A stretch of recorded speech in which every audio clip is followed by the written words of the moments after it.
Well, a statewide health alert issued this afternoon. A new substance is being found in the illicit drug supply in certain parts of the country, including New York. It's not an opioid like fentanyl, but rather another animal tranquilizer similar to xylazine, only 200 times more potent. Isabel Garcia spoke with an expert in addiction medicine about medetomidine.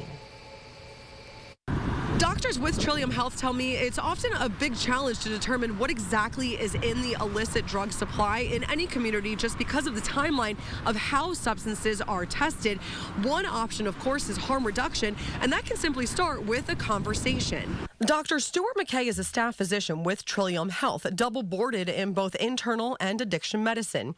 He tells me the highly potent additive medetomidine has been present in communities like Philly for some time. Both xylazine and medetomidine are not opioids.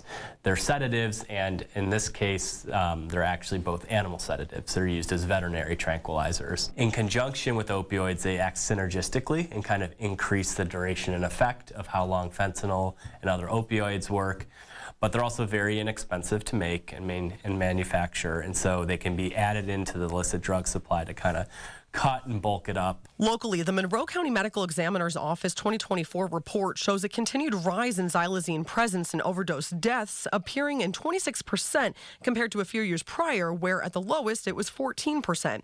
One way communities have been combating the opioid and xylazine crisis is through binary drug testing strips.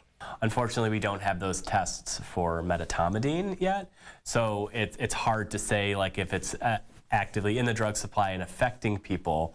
A lot of that information comes from post-mortem autopsy results, and that tends to lag behind what's actually available and being used on the streets. Grassroots community organization Recovery Always, or WROC, posted on its Facebook page this week, outreach workers are seeing medetomidine in Rochester.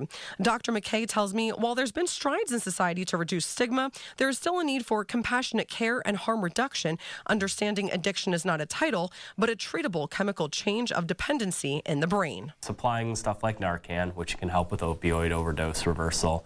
Also like educating about safe use practices, advising to not share equipment with other people, and just kind of providing a safe and non-judgmental approach to allow people to kind of access treatment as they're ready. Trillium Health is one resource in our community for those who are facing substance use disorder or for loved ones seeking any support or additional information. All of the information in this story will be posted in this article on our website at rochesterfirst.com. For now, reporting in Rochester, Isabel Garcia, News 8. Get the Rochester First streaming app today for everything you love from News 8 on demand. Plus exclusive shows you won't see anywhere else. Search ROC and download for free on Roku, Amazon Fire, and Apple TV.